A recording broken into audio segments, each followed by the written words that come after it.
I'm delighted to have the opportunity to welcome our speaker, Ryan Boyer.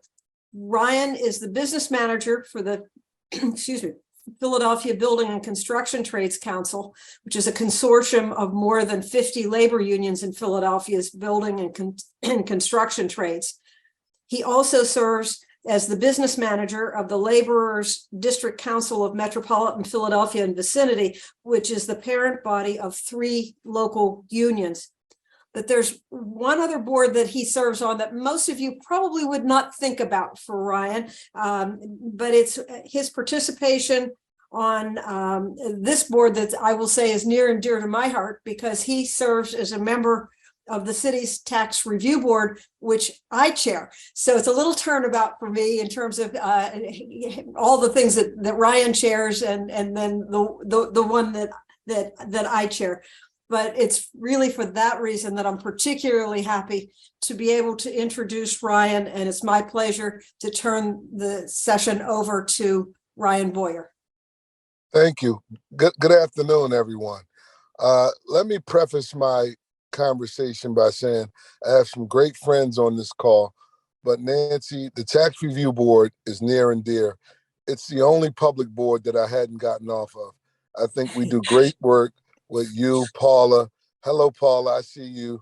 Paula always keeps us straight with the legal issues. And we have 2 more, Dominique Ward and George, and I will not pronounce George's last name, but and I also thought about it.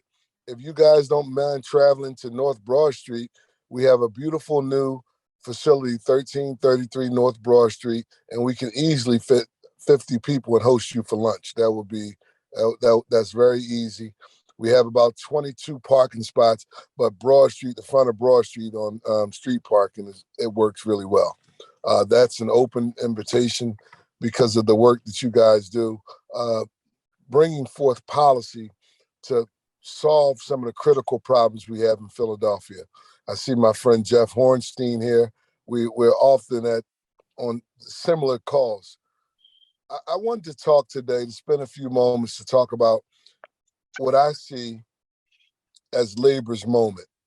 We can articulate all of the problems in Philadelphia. I choose to focus on what is possible. Do we have 38% poverty? The largest big city poverty problem? Yes. But even in that, I see a silver lining. I see that we still live in big cities. If you look at what happened throughout the country, they didn't solve the poverty problem in other cities.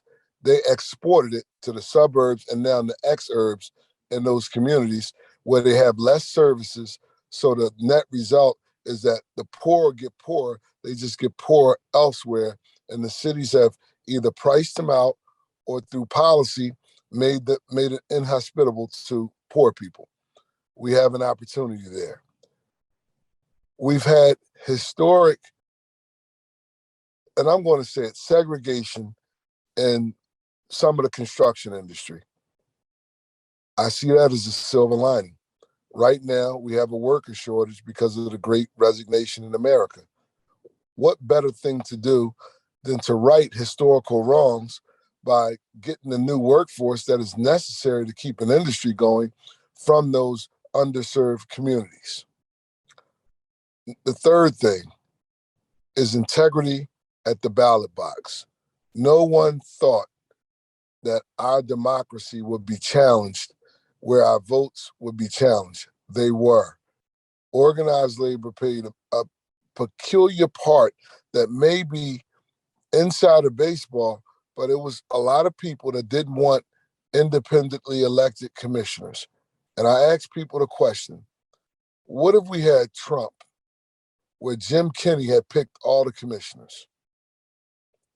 It would have Al Smith from the committee, now he works in the Committee of 70, being a Republican, being the face of the election integrity, went a long way to say, look, this guy's a Republican and these votes were counted. I don't care which way, whether you win, lose, or draw, one vote, one person, and the person that gets the most votes should win the contest. Simple as that.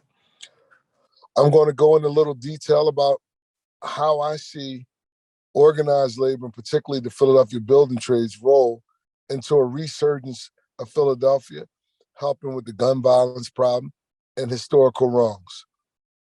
We at the Philadelphia building trades, when I first took over, my first mandate was to essentially put up a sign that said, we're open for business for anyone that wants to work hard and have a career in the construction trades. One of the first things we did is we started meeting with the Philadelphia school system, this Philadelphia school district, to try to hammer out partnership agreements with the school district so that we can get into the schools in the 9th grade so we can introduce skilled trades in the 9th grade to students so it could be a viable option to them. Because we understood that there are 3 primary ways that you build wealth in the United States: college education, owning a business, or home equity. In the African American community, we have the largest student loan debt, and we tend to migrate to majors that don't pay a lot of money, not a way to wealth. Business attainment, we rarely build businesses in the African American and Latino community to scale. The average employee size of African American and Latino businesses is 1. That you can't pass a 1-employee business off as well. Home ownership, affordable home ownership. How do unions play in that? We want to build affordable home ownership while giving new people opportunities to gain the must necessary skills on these smaller construction jobs so that we can alleviate the crisis of home ownership. I'm also creating the notion in the neighborhoods through that gentrification doesn't necessarily have to be bad. Displacement may be bad. My friend Jeff Hornstein likes to use the example of the neighborhood where I was born and I grew up with, Northern Liberties. I was born at 606 Green Street, right in the heart of Northern Liberties. New people came in, but the old people found a way to stay because we had home ownership in the Liberty Tower section. And you look at the neighborhood, it's vibrant, it's new, it's multicultural, and they actually have more resources because you brought new people in. If we don't bring new people into the city, we die. The ideas aren't there. It's a dynamism that we need, but we need to bring new people in without displacing the people that have been there, and to understand that we can have a marriage of old and new to make our city move forward. We do this at the building trades. We have an historic project labor agreement with the Philadelphia School District. And it's simplistic. It's beautiful because it's simple. If you graduate from a CTE program, that's a qualified pre-apprenticeship with the Philadelphia Building Trades, whatever you graduate in, you're an apprentice. No barriers to entry into the apprenticeship. The only barrier is those 3 years that we're going to put you through, because we believe that everybody should be at the table, and we want to expand opportunity, but not for a second will we diminish the quality. We sell quality skilled labor, and when you come out of our apprenticeship program, we want you to be one of the best craftsmen in the world, and we demand that. Number 2, we have worked with Councilwoman Kathy Gilmore Richardson to come up with a virtual booklet, and that booklet tells you everything you need to know about the apprenticeship, when the test is there, what's expected, what type of math you need, the age you have to be, the cost, everything. So we're demystifying the process, because for far too long, it wasn't really discrimination. It was just the old boys network. Nothing was readily available. It was like if your uncle was a steam fitter, then you knew when the steam fitter exam was going to be, you knew what you had to study, and you knew when the apprenticeship was open up. We started it. We put a small fund, advertising fund. that our local unions could take advantage of. And I was riding down I-95 today, and lo and behold, I see one of our local steam fitters, local 420. They have a big banner up. We're open for apprentice January to whatever through January. That is the type of, and we want to move to eventually a system where we only take one test, similar to the military, and based on where you scored well in certain components of the test, we can say that you'll be a better plumber, you'll be a better electrician, and we'll have like the ASVAB, and we'll have one website where you can, is a one-stop shop. We're working on that now through Kathy's book. That should be out and live by February, where you could just go on the Building Trades website, pick anything, and you'll have everything that you need to know. When the test is, when is open enrollment, do they have rolling enrollment, where are the pre-apprenticeship programs if you fail the apprenticeship exam, all of those supports. And we believe those supports are one part of helping to tamp down the gun violence a little bit, because the people that we tend to recruit are the same demographic of people that's affected by gun violence, either getting shot or being the shooter. And that is, African American, Latino males between 18 and 30. That is the demographic that we're recruiting. That's the underserved demographic. We want everybody. Just because we're targeting our recruiting on African American and Latinos does not mean that we're going to exclude a population that's been the backbone of the building trades, and that is the young white male. We're going to do that. We do that through all of the relationships we have with our parochial schools and other community partners. We want to be a community partner. My administration makes strategic partnerships every day. I think the biggest thing I could do is, how do I plug into the ecosystem of Philadelphia and the region and make it the best place for businesses to park their money? But we cannot only believe that if we attract business, that a rising tide lifts all boats. That has never been true. If we don't upskill people in the correct way and be intentional about how we are diversifying our supply chain, it doesn't happen by osmosis. We've seen a renaissance in Philadelphia through life sciences, and yet we still have 38% unemployment, 38% poverty, and we have crucial shortages of affordable home ownership and affordable rentals. And the cost of living in Philadelphia is actually going up while the wages are going down. We're growing jobs that don't pay. We're growing service sector jobs when we want to grow jobs in the middle class. I want to be a part of any discussion or any policy initiative that has that as its end goal. How do we keep Philadelphians in Philadelphia? Because another thing that labor can help with is we're losing the middle class of Philadelphia every day. They're just leaving because of the educational system. So what we want to do with our partnership with the school district is offer alternative pathways out. And we no longer want the lower students. We want a student that really doesn't know what he wants to major in college. And with a building trades is an option. Either I'm going to go to college or I'm going to go to an apprenticeship. We have an average salary in the Philadelphia building trades, when you're a full journeyman, of $79,000 with full benefits, both pension, annuity, and health care. And we also have the most out of any other than tech. Let's take tech out of it. More people come out of the skilled trades to start businesses, and it's the fastest growing group of millionaires. They're calling it blue collar millionaires. When people leave the trade working for someone and they open up a small business, and revenues over $1 million is not uncommon for even people that I went through my apprenticeship with. We believe in the city of Philadelphia. We want to be cheerleaders for the city of Philadelphia. We need partners that actually do the heavy lifting on the policy side, because we need to have policy initiatives that drive the workforce dollars to jobs that's going to be here that you cannot automate. Right now, we take a shotgun approach to workforce.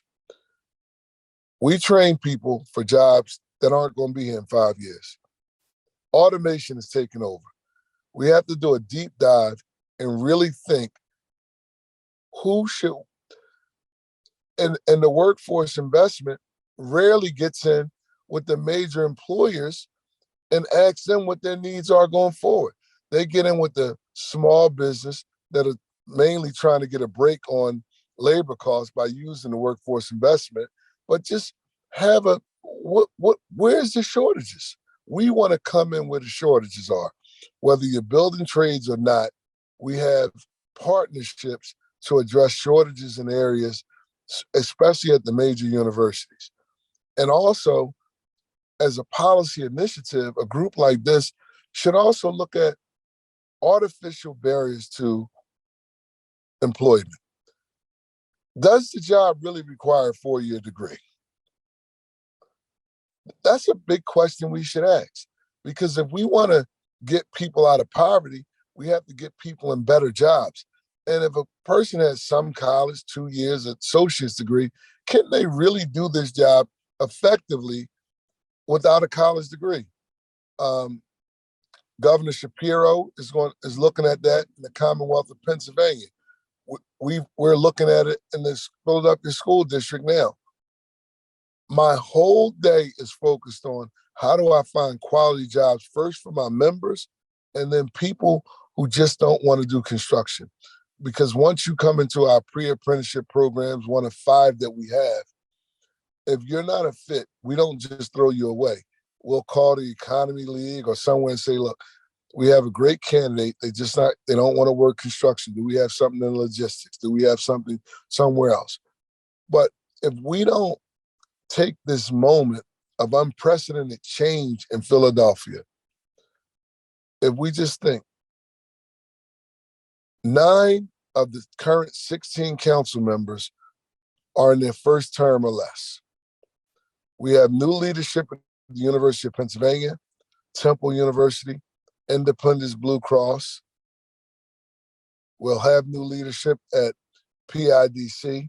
We have new leadership at the Chamber. We have new leadership at the airport. That means that the old ideas are no longer an impediment to getting good ideas and good execution to make this city better. It is already great. We'll have a new mayor and a whole new city council in 2023. So when we have those type of sea changes in movement, what are we doing to capitalize on this fervor for change? The people want change. Everybody wants change. And we gauge our success in organized labor is a simple metric that every union uses, is man hours. The number of hours and the number of people that we put to work. And I have an additional metric now. How many new people have we put in that are diverse? The carpenters have a new program called CARP, where you can only be a first-generation carpenter to be in this program. Is a 6-week program. Upon completion of the program, you automatically gain admission into the carpenter's apprenticeship program. So simple metrics. How many hours are we working? How many people working those hours? And how many new people that we bring into the unions? That's how we gauge our success. And we gauge our ultimate success about how does the world see us around. We've took our first survey. We had a favorability rating of about 61, which is good for a politician. I wanted to be around 80 because I don't see what's wrong with fighting for better wages, better working conditions, ensuring that you're safe and that you have security of your schedule. At the core, that's what unions do, and we should be at least 80% popular. So that's how we gauge our success. I have some other things to say, but I feel like I've been rambling on for a while, and we can open it up for questions and answer. I'm here for as long as you need me to be, but I'm ready to open up the floor. There have been several questions raised in the chat room while you were talking, and there are a couple of them that are similar one to the other in terms of the groups that may need to be in the workforce that you've hit on, but not quite as directly as the questions are. And there are at least two questions about what was happening in terms of the building trades in terms of women. And another one was in terms of immigrants. You touched on each of these a little bit, but maybe you could elaborate a little bit more on anything specific that's happening with bringing in those groups. We have a group at the Philadelphia Building Trades called Women in Construction. It's headed by a dynamic leader, Aaron Hoffman. We have traditionally had lots of problems bringing women into construction. We have brought it to, they don't apply at the rates that men do. Our apprentice applications are 10-to-1 male to female. We try to now actively recruit them, but I'm not going to get on here and tell this group any lie. We have not had great success. And I think that's another frontier that we have to go, and that's workplace culture. We have to change the workplace culture on the construction sites. That's a little harder to do, but we just started bringing it up. So we was in 2023 at our leadership training that we're going to have in Atlantic City. For the first time, we're going to have, for lack of a better term, a sensitivity training workshop, the do's and the don'ts, what to say to make a more hospitable workplace. We haven't had that before. We're bringing in all the foremen and all the shop stewards, and we're going to give them that training because we understand that we cannot adequately recruit women if the job site is going to be, quite frankly, filled with a lot of toxic masculinity. I'll say it because I can say it. And I've been on job sites, so I know what it is. As for immigrants, we have fought, and I will always fight to say it is not my job to determine anyone's immigration status. If you want to work hard, you work hard. I am privately, I will tell you what I think about when people talk about this country, knowing the history of this country, being an African American. When we came over, they didn't care if we had papers or not. So people want to work hard, they can work for us. And I am that. If you want to get my blood boiling, is one of those. That's not a discussion you want to have with me. I rarely talk about it because it could be borderline on racist sometimes, and I don't have any time. I am a person that if you want to work hard, you want to come to work at 6 o'clock in the morning, you want to go to work when it's 95 degrees or 5 degrees, then you're a construction worker. I don't care where you came from. And we have been working with the federal administration to actually help with comprehensive immigration reform. And my role at the Labor District Council, I have a local 57 that's probably 65% Latino, and I'm very proud of it. I'm very proud that the Labor District Council membership looks like a Benetton ad. We have something for everyone, and we just want hard workers, and I am super proud of that. You've kind of touched on something that came up in somebody else's question, and it's 2 or 3 questions that follow one another. How do you gauge your own success as a labor movement?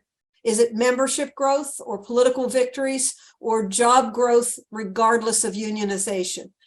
So there are a couple of different ones. You've touched on peripherally on those things, but perhaps with those questions, you could be a little more focused. I'm going to be very specific. Our success as a labor movement has to do with union density. We need union density. Job growth without unions is always slower growth, lower pay. The middle class only raises when the union density raises, because then not only when we get a raise, it has the effect of raising the whole industry, because then industry partners have to compete with us, stripping them, and they actually raise their standards for the non-union workers. So we look at union density. We also look at the diversity of that density. For me, this is how I gauge success for the labor movement, and how relevant we are, not only politically, but as thought leaders, right? When you have panels like this, are we getting invited to talk to the really, really smart people that are making the decisions? But political victories are very important. We're in a politically polarized environment, and that environment forces you to be really political if you want to get things that we think that are good for working people in general, but union members specifically. So those are the metrics that we judge by. How many of our members are working? Definitely the union membership, and influence. I will say influence, not politics. I think politics is a tool that we use to be influential in policy making. Here's another one that I think you touched on a little bit, but not as directly as the question is asked. And that is, Philadelphia is a city of old buildings, but a lot of the construction jobs that we're seeing are with new construction. Are there any programs that you can point us to that are specifically for restoration work or work on older buildings?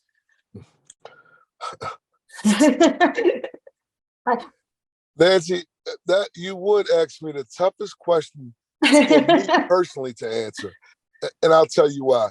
I represent the Philadelphia building trades who love building new buildings, but also represent members of the Labor District Council where we love old buildings because we get to demolish interior and restore beautiful stone, and it's a lot of work. But I think the Historical Commission has done a great job.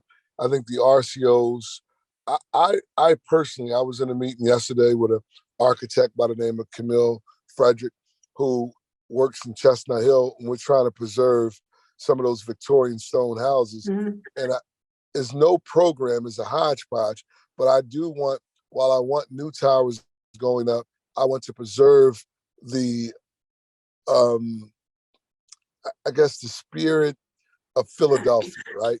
And so we are restoring the old Carpenter's Hall.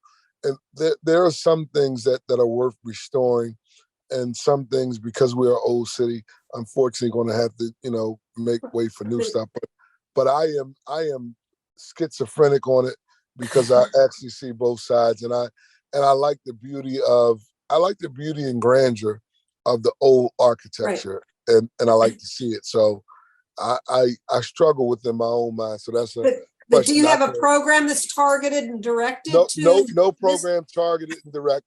We're working through the RCOs in some of the older neighborhoods, Chestnut Hill, Old City District. We work with those people very closely but there is no program that we have to go one way or the other.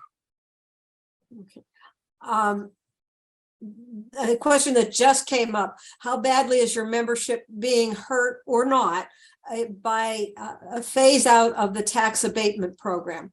Is that affecting you yet, or is that it has not affected, coming to a head yet for you? It has not affected us yet.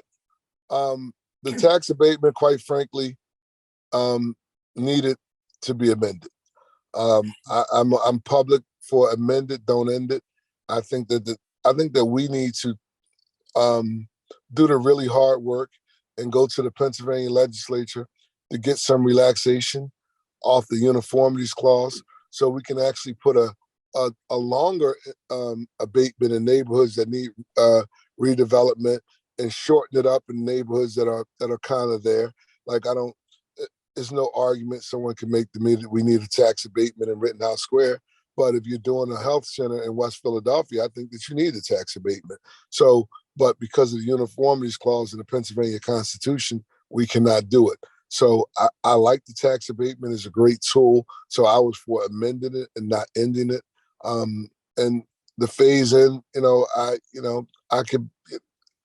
have not seen yet it affect any project. What I have seen affect projects, and we had 2 projects shut down last week, is the interest rates. So the interest environment and the cost of money has had a more deleterious effect on us than has the tax abatement. Oh, just one aside, someone added a little suggestion in terms of encouraging more women to be at construction sites. Their comment was that you need to change the bathrooms on the construction site, and that might work in your favor. Just an aside, but I thought you might get a little chuckle out of it, but also might have some comments on that one. As a married man, I've heard that suggestion on a lot of occasions. But with the portable bathroom industry is responding, and they are creating better portable bathrooms with water and, mirrors. It is just, and it may be a cost that we may have to tell the contractor that he has to take, because they usually get the little cheap ones, but they have some available, and that is a suggestion I don't take lightly, because Right. Mrs. Boyer has made that suggestion to me. I'm not surprised. Okay. Are there questions from anyone else who'd like to raise their hand? I've picked up on some things that have been on the meeting chat, but I don't know if there's anything that anyone would like to raise themselves and not write it out. Yeah, I wrote one out that you haven't mentioned yet, but and it's tangential to the labor questions themselves, which Ryan answered incredibly well, of course. I think there's an interesting question that just came up about the labor movement's role in helping people transition from being journeymen to being business owners, but that's different. The question I have is more about social structure, and I think one of the things that we've learned from the Saturday morning group that Ryan and I both participated in, so is Paul Levy, who was here a minute ago, still is. A lot of the gun violence seems to be attributed, the spike in gun violence. We were obviously in a very good trajectory coming into the pandemic. That's been reversed. I think it'll reverse itself sort of naturally, but that doesn't mean we shouldn't do some things differently. The breakdown of social structures in the neighborhoods is really, I think, an under-recognized factor here. And the thing that I've always thought is that between the laborers, my former employer at SEIU, AFSCME, we have tens of thousands of union members who live in a lot of the neighborhoods that are the most challenged or right next to them. I'm wondering if there's any plans at the labor movement at the highest levels to use the organizing acumen of our labor movement's members to help build some new structures in the neighborhoods and really get some of this stuff under control. It's funny. Were you in my meeting earlier? We want to use some of the constituency organizations through the AFL-CIO. When I said I was coming back from Reston, Virginia. We were talking about LACLA, who was the affinity group for the Latinos, APRI, which is the African Americans, Pride at Work, and to start using those apparatuses to create the social fabric. You're right. The Black church, which was an institution in the African American community for so long, as well as the Latino Catholic Church, have largely abandoned urban areas for social. It's now just a religious organization where they were social, philanthropic. Some of them do it, but not to the levels that we need. And we need to fill those gaps socially to create, how do we connect with opening up our facilities? Like we have a training facility. We now open it up for community training. They have community groups in there every Monday and Wednesday so that we can be a part of the community where, okay, the recreation center may have closed, but we have seniors in there on Wednesdays learning to knit, so they could build a sense of community, because once you build a social fabric, you know what's going on and you can actually build a neighborhood as opposed to just two people living together. You're actually neighbors. So I think that the labor movement has great resources to do it, both financial resources, but as you said, skill resources with organizing. How do we organize around an issue that we want to? How do we show the community how to organize to get the things that they need. I think more importantly is educating the community. If you need something, this is how you appropriately organize and advocate so that you can get what you need. Because the study that Rebecca Reinhardt did was magnificent, because it showed you that communities that had more resources got more resources. And that cannot be. We need to drive those resources to the communities that need them, but they outside of the social loop. Okay. And if I could just have an anecdotal story, I told Dr. Height it was an asbestos problem when it was Ben Franklin High. The problem was going on for 3 years. When they moved Science Leadership Academy in there, all of a sudden that problem had to be fixed. It wasn't because the people had money, but they had social equity. The people that were sending their children to Science Leadership Academy were my friends, right? So they're going to call me, they're going to call Dr. Height, and all of a sudden the heat gets turned up and the problem gets fixed. So we need to show people that they have power, and here's how you access the networks to get the things that you need done. Anyone else have something? Let me just broaden out and see all the the participants here. In case somebody's raising a hand. I'm going to just chime in. Can you hear me? Okay, please go right ahead. Hey, Ryan, I'm shifting back to politics here, I guess, a version of everything anyway. City Council is now going to have a huge number of new, well, certainly got a lot of candidates now, and we'll probably have a lot of shift in City Council stuff. Where do you see City Council going ideologically, politically in the future, given what's who's up this coming round? I think ideologically, City Council move more to the center. Every poll that I've gotten my hands on says that crime is by far the number one issue on the voting public mind. So you're going to hear candidates respond to that. And I think the City Council will move to the center. I think it was a leftward lean.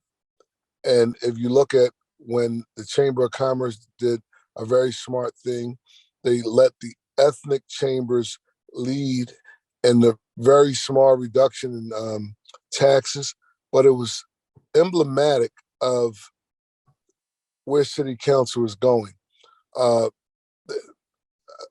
City Council, I believe, although you'll have two working family candidates probably win, Nick O'Rourke and Kendra Brooks will probably occupy the two minorities.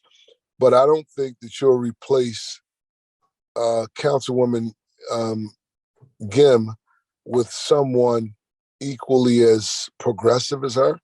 I think it may be a deal cut with the progressives, but it won't be a champion like Helen. Helen had unique skills, I think that'll make the council a little, left of center. That's the way I see it.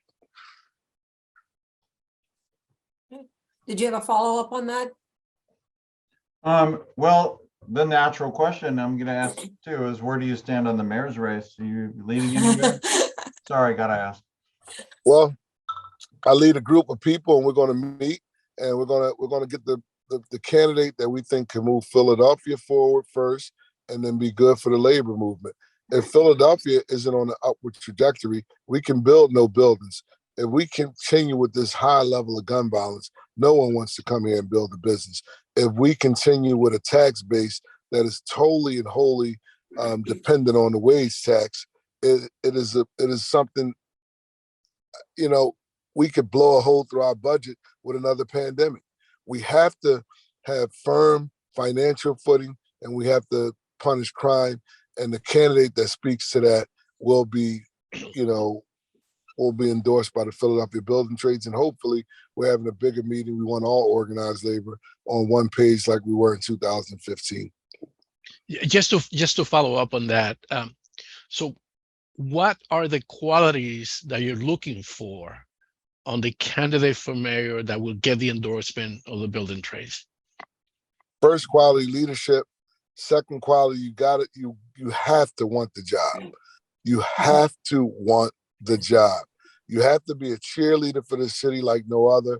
and then we'll go into the technical, because I fundamentally believe that each candidate is technically sound enough to be the mayor, but who also believes in equity and inclusion in a real way. And I'm talking about equity in a broader sense, that workers should have a part of the largesse that corporations have. The corporation shouldn't just run up great profits and not have a workforce that has been rewarded for working for them.